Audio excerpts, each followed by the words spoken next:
Hyderabad మణికొండలో ACB సోదాలు కొనసాగిస్తోంది. పెద్ద ఎత్తున అక్రమాస్తులు కూడబెట్టారన్న ఫిర్యాదులతో మణికొండలో విద్యుత్ శాఖ అడిషనల్ డివిజనల్ ఇంజనీర్ అంబేద్కర్ ఇంట్లో తనిఖీలు చేస్తున్నారు. హైదరాబాద్తో పాటు మెదక్, సూర్యాపేట, నల్గొండ, రంగారెడ్డిలో 18 బృందాలుగా విడిపోయి స్పెషల్ ఆపరేషన్ చేపట్టారు ఏసీబీ అధికారులు. ఏడీఈ అంబేద్కర్ నివాసం, ఆఫీస్తో పాటు బంధువుల ఇళ్లలోనూ ప్రస్తుతం సోదాలు కొనసాగుతున్నాయి. వందల కోట్ల రూపాయల ఆస్తులు కూడబెట్టినట్లు ఏడీఈ అంబేద్కర్ పై ఫిర్యాదులొచ్చాయి. ఏడీఈ అంబేద్కర్ నివాసంలో సోదాలపై టీవీ9 తో మాట్లాడారు ఏసీబీ డీఎస్పీ ఆనంద్.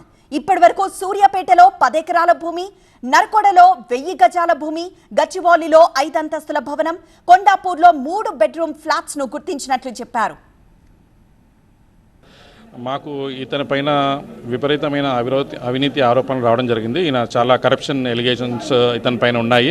కరప్షన్ యాక్టివిటీస్లో పార్టిసిపేట్ చేస్తున్నాడని, కొన్ని ఇవ్వాల్సిన పర్మిషన్స్ ఇవ్వకూడని పర్మిషన్స్ అవన్నీ ఇవ్వడము, ప్లస్ ఆయన అట్లాంటి పర్మిషన్లు ఇచ్చి విపరీతమైన డబ్బులు వెనకేసుకున్నాడని చెప్పేసి, లంచాల రూపంలో తీసుకున్నాడనే ఆరోపణలు కూడా మాకు రావడం జరిగిందండి. దాంతో మేము ఇతని పైన నిఘా వేసి కొన్ని ఇన్ఫర్మేషన్స్, అతను ఎక్కడెక్కడ బినామీదార్స్ ఉన్నారు ఏంటి అనే ఇన్ఫర్మేషన్స్, ఆ సోర్స్ ఆఫ్ ఇన్ఫర్మేషన్ అవన్నీ కూడా కొంచెం సంపాదించడం జరిగిందండి. అవన్నీ తీసుకున్న తర్వాత మేము ఇతని పైన కేసు రిజిస్టర్ చేసి ఈరోజు ఉదయం నుంచి ఆయన ఇంట్లో సోదాలు చేస్తున్నాము. ఆయనతో పాటు ఎవరిపైన అయితే ఇతనితో పాటు కరప్షన్ యాక్టివిటీస్లో పార్టిసిపేట్ చేశారని చెప్పేసి మాకు ఇన్ఫర్మేషన్ ఉందో వాళ్ళ ఇళ్లలో కూడా మేము సోదాలు చేయడం జరుగుతూ ఉంది.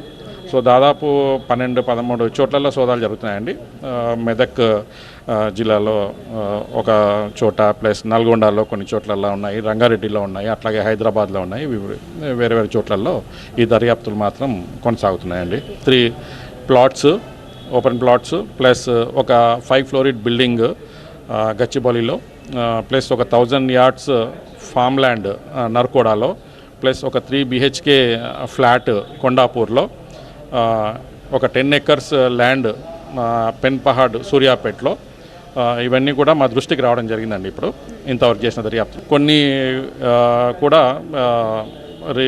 వెలుగు చూసే అవకాశం ఉందండి. ఇంకా సస్పెక్టెడ్ బినామీదార్స్ అని చెప్పేసి మేము ఆల్రెడీ కొంతమందిని గుర్తించడం జరిగింది. దాంట్లో భాగంగా అక్కడ కూడా దర్యాప్తు చేయడం జరుగుతూ ఉంది. వాళ్ళ ఇంట్లో కూడా సోదాలు జరుగుతూ ఉన్నాయి.